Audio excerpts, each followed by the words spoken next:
Nu står vi jo her sammen med Claus Vandborg, som har haft størst succes uden for banen. Claus arrangerede her i vinter? For et par måneder siden. For et par måneder siden. En arrangement, hvor der var 50 år. Det var hans Facebook-venner med relation til 93. Plus de løse. Så han er blevet en konkurrent til vores nostalgifest. Men Claus han udtager også folk, der har spillet under i en kamp på førsteholdet. Ja, altså ideen er, at inspireret af nostalgifesten, som jo er inspireret af noget 3's arrangement, det ved jeg godt, men alle har en inspiration. Så er ideen, at vi også lavede noget for dem, der spillede på 6. holdet, 5. holdet og 4. holdet, som også har været klubmedlemmer i mange år. Men vi er godt nok mange efterhånden i den klub, så nu er jeg begyndt at ekskludere medlemmer. Ikke på grund af dårlig opførsel, men på grund af alder. Her er der jo ingen alderskriterie, eller er der? Jo, det skal være under 88. Okay, og så er der et vis alderskriterie. Claus har ikke en helt stor karriere på første hold. Til gengæld har han scoret en hel masse mål på andet holdet. Ja, og så har jeg siddet på bænken 12 kampe i træk, uden at komme ind på første holdet. Ja. Så spurgte jeg Denung. Det har en årsag. Så siger jeg til Denung, jeg kan ikke komme ned og spille på anden hold lidt. Nej, det kan du ikke, fordi vi skal bruge dig på bænken. Og der sad jeg fast. Jeg havde splinter i røven, så meget sad jeg der. Også omkring pokalfinalen i 82, hvor Finn Juhl var tvivlsom. Men da han så fandt ud af, at Claus han var skjult reserve, så blev han klar. Og vi vandt øvrigt pokalfinalen. Det er nok derfor.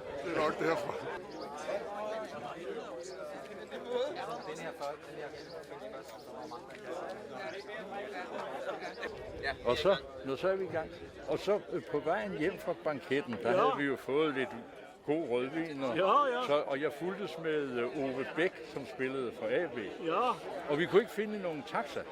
Men så opdagede jeg pludselig inde ved vejsiden, der holdt en damptromle med nøglen i. Så tog vi den. Men vi kørte ikke mere end 100 meter, så blev vi stoppet af politiet. Og så måtte vi jo forklare, og så grinede de, og så kører vi hjem. Det var en skæg oplevelse. Hej, Kasper. Hej. Ja, fordi han så var, ikke? Ja. Jeg spurgte, fordi vi kunne have sammen været deroppe af min søn. Ja. Han spiller i Kina, eller hvad? Ja. Jeg kan bare huske, at han var skadet. Han har gået efter pengene derude, eller hvad? Den er ung og Palle Banks. Jo, men jeg husker tydeligt Palle, dengang jeg selv spillede, da vi spillede på hold sammen. Ja. Du havde nogle modbydeligt lange udkast. Ja, det er mit varemærke. Ligesom Schmeichel. Jeg kastede bare en anelse længere. Du kastede enormt langt og præcist, bare aldrig samtidig. Nej, du. Hvem fører du også? Danny Young må være en af de spillere med mest skiftende frisører. Har du ført statistik over det?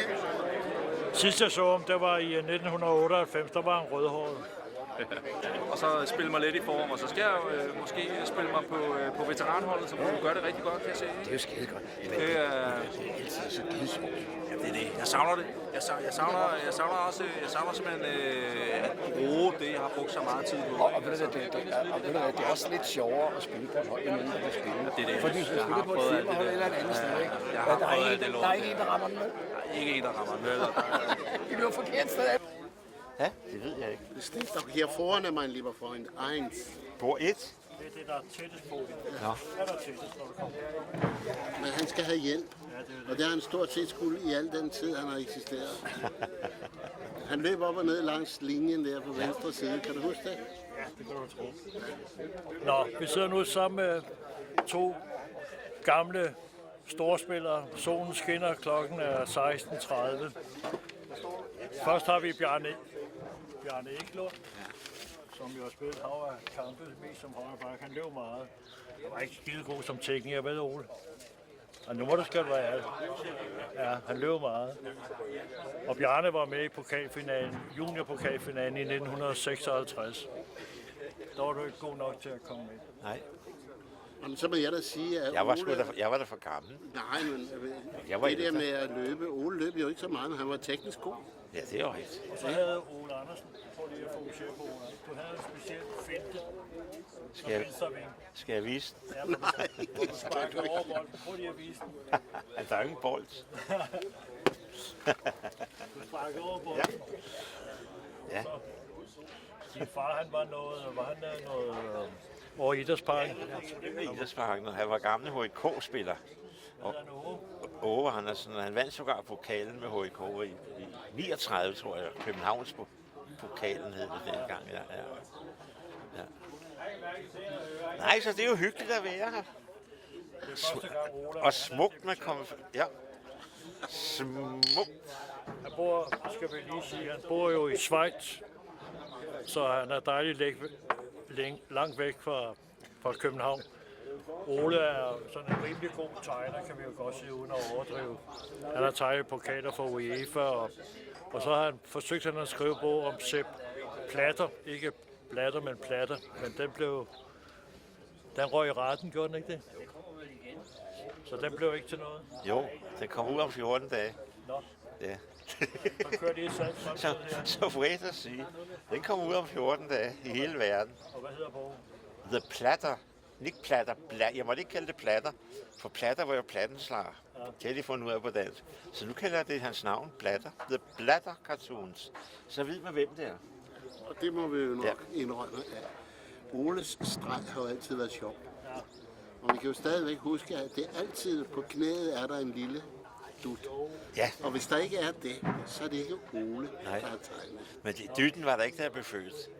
Nej, den er først kommet senere. Det er rigtigt, hvad du siger, Bjørn. Ja.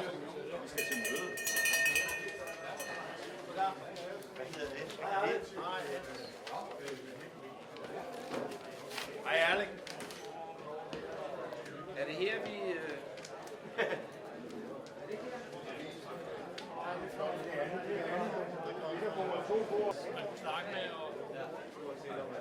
Ja, ikke skid. Nej, jeg tænker, måske hun mig ind, jeg tager det der halvt, så er jeg hjemme.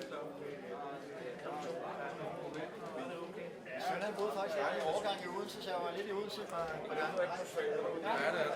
Har du genvej? Så kan du komme bag ude i biografen. Det må man ikke. Kom her, der har været rigtig snart. Tænd for værktøj.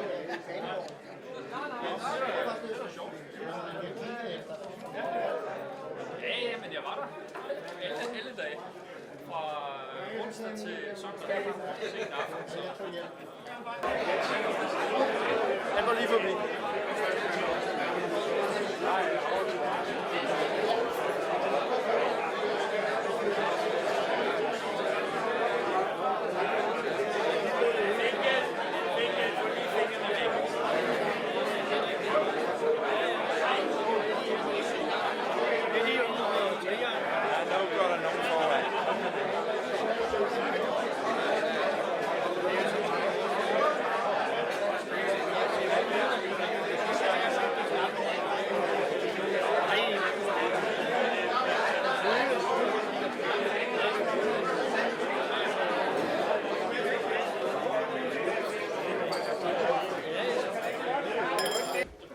Til sidste år har vi fået nogle spørgsmål, du har virkelig haft fintælling. Men vi var tilmeldt 66 den 2. april, hvor sidste frist var. Det sned sig så langsomt op, så var vi oppe på 84 indtil i formiddags, hvor Ole P. meldte afbud, og Tom Andy, som havde racermave, han er AGF'er, så det er jo ret sin.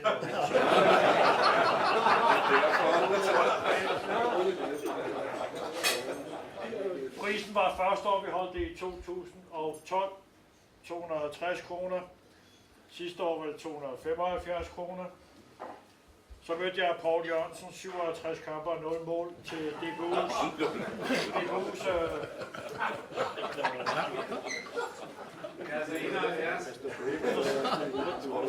sætter derinde i november måned, hvor han så stak mig 300 kroner, så var prisen.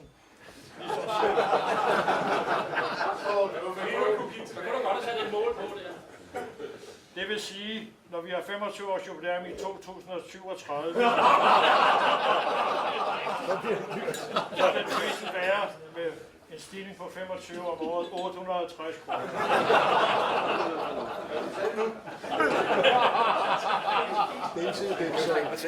I 2037, der er vi ikke så hurtigt, så vi skal møde en time tidligere.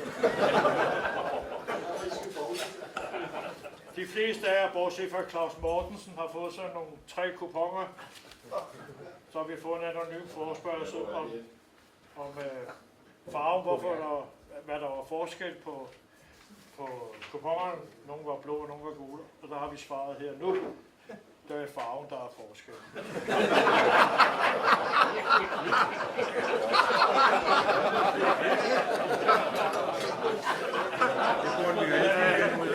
Da vi lavede arrangementet, så skulle vi jo finde ud af, ligesom sidste år, vi troede, at 3 kuponer var nok til folks behov. Og så købte vi 2 testpersoner, støvsugeren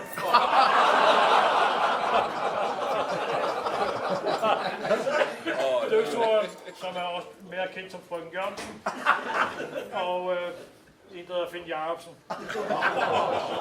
Så efter de holdt møde, så sagde de, det skulle nok. Det tror vi, det passer nok godt med 3 pilsner. Så når nogen af jer har fundet ud af, så kan man jo også købe rødvin op i baren. Ja. Og nu kan man jo så forestille sig, at vi er i dag 10 debutanter, og der nogen sagde, at jeg giver sgu en omgang. Det gør aldrig, at det er debuteret på første hold. Nej, det ved vi godt. Så til orientering, så koster en omgang bare 1740 kroner.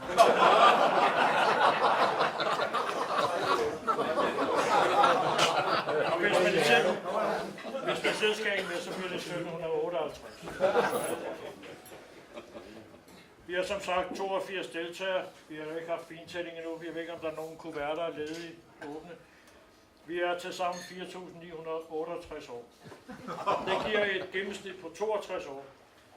Tak. Så derfor kunne det være interessant, at dem på 62, de rejser op. Kan det lade sig gøre? Eller? Det er dem, som i dag er 62 år.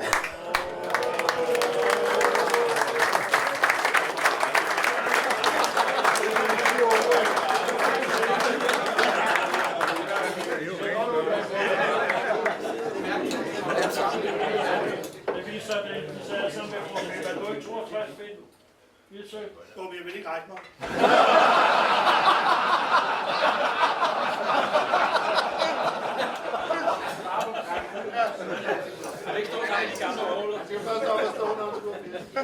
Til sammen har vi spillet 6.337 kampe. Det giver et gennemsnit på 75 kampe, så dem der er under, de kan godt skride.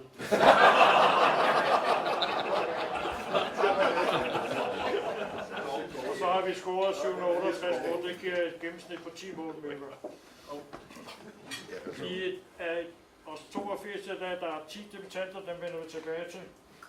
24 har været med en gang tidligere, og så er der 48, der er med for 3. gang. Hattrick. Så det bliver en hård udskilningskamp for at få reduceret det tal. Så er der også historisk denne gang, fordi der er nemlig en, der har betalt drikkepenge. Det har aldrig været udsat for. Og ovenikøbet, der var 100 kroner. Rigtig Mark Mladenovic.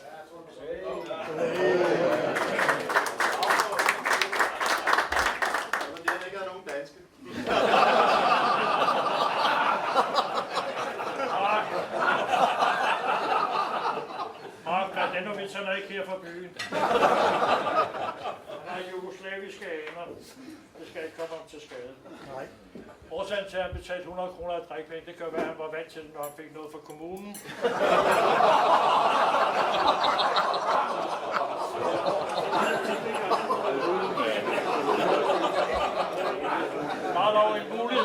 Der er en mulighed mere. Det var, han tænkte, så nævner jeg sgu nok lige mit navn. Mod AB den 7. august 93, hvor du scorede fra 40 meters afstand. Dejligt bag. Så får du 100 mere.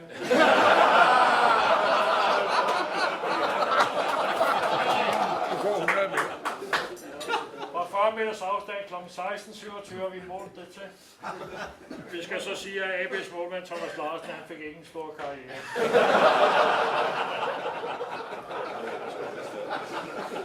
Så har vi også en anden sag. Sidste år betalte Bent Annemann dobbelt. Han har fået halvdelen tilbage. I år har vi også en deltager, der har betalt dobbelt. Så pengene kan hentes heroppe. Vi kan oplyse, hvis vedkommende ikke selv ved det. Det er en mand.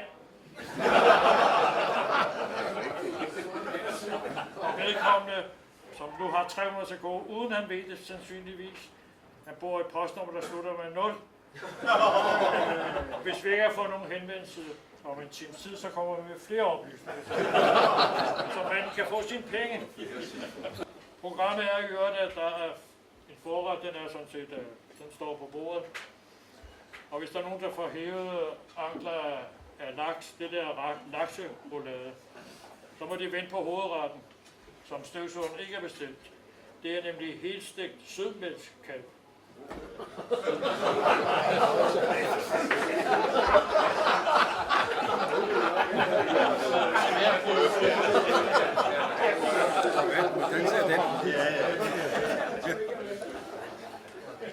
Så er der dessert. Marcelkage, jeg ved ikke hvad det hedder. Marcel, M-A-R-C-L-kage. Så er der kaffe med sukker og småkager, og så er der dans bagefter. Der står 3 modeller deroppe. Og i øvrigt, hvis der er nogen, der ønsker at fortælle noget om deres egen karriere, hvor umuligt der træneren var, og de fik for lidt kampe, og så skal de bare rejse op. Ordet er frit. Så når vi nu har spist forretten, så skal vi lige kigge lidt på de der debutanter. Hvis der er nogen, der kunne tænke sig at melde sig ind som passiv medlem, Henrik Lindholm, ikke dig, men der var dig, der opfordrer mig til at sige det, så har vi et helt specielt tilbud. Hvis man melder sig ind som passiv, koster 42 kroner om måneden, 500 om året. Så bliver man resten af året 2014 gratis for tilsendt medlemsbladet. Man kan også vælge det fra, jo selvfølgelig, Torben. Tak for det. Så det var ordene. Vi skal nok kigge på de der debutanter på en eller anden måde. Men nu skal vi lige have lidt at spise. Velbekomme.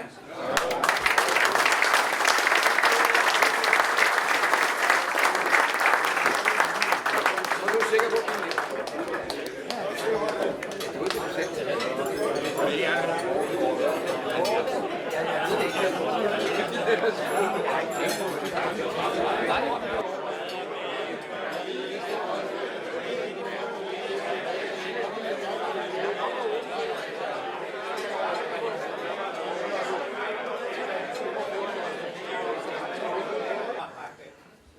Lasse Sidal, debutant i år. Du sidder der, kan jeg se. Du bliver 40 år den 27. juli. Okay. Tak for det. Jeg blev sgu egentlig lidt sidste år, men tak for det.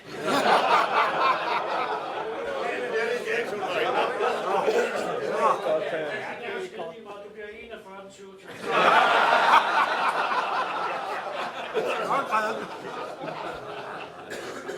Jeg var med i vores dejlige Superliga-sæson.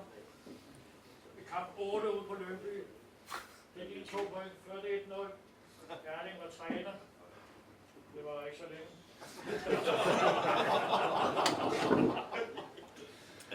Og hvad skete der 10 sekunder før pausen op ved midterlinjen?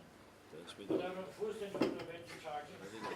Og så fik du ligesom den ypperste et rødt kort. Det er jo den eneste tackling, jeg nogensinde har lavet.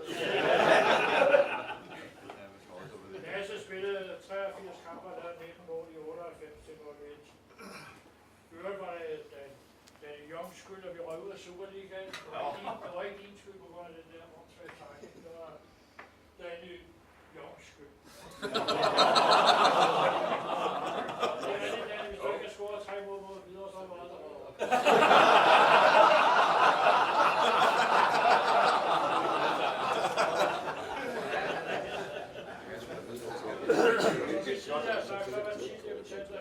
Jeg har været lidt ind over Kåre fra Norge. Han sidder jeg overfor, jeg kan ikke forstå norsk. Der var Madsen fra Frem, Ole Andersen har vi været ind over, og Lasse, som bliver 41 om lidt. Så har vi nogle flere debutanter, vi har Thomas Madsen. Thomas Madsen, du sidder der. Du spillede 131 kampe først, og kan du så mange mål, du scorede? Ja. Godt. Det har vi jo gjort opmærksom på nogle gange. Du er indehaver af klubrekorden for at spille flest kampe uden at score.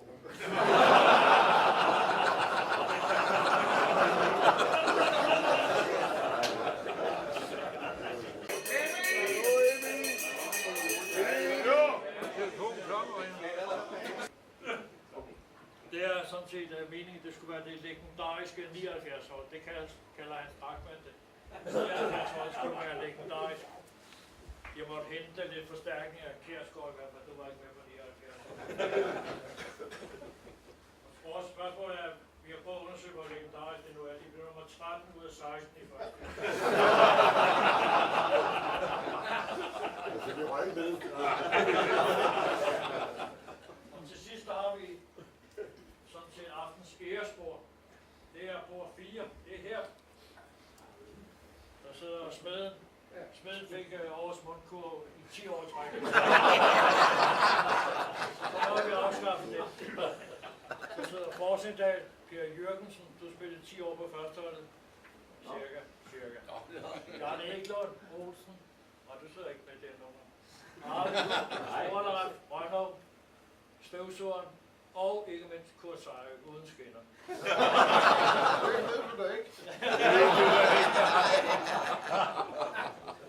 Lille hold, de vandt i 63, den der famøse kamp over Odense KFM 3-0, og vi røg op for næsen af Horsens.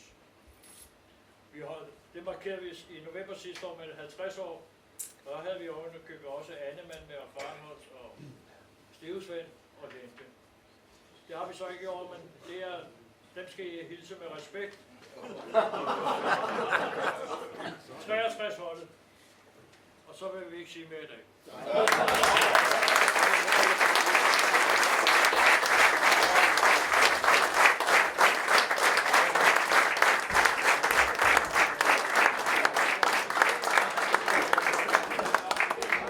Bortset fra, at vi måske lige skulle lave et 93-program. Nu sidder vi ved siden af Ritter, han er jo altid anfører for, og Møger også.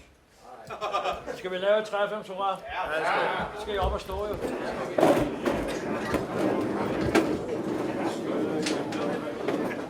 Ja.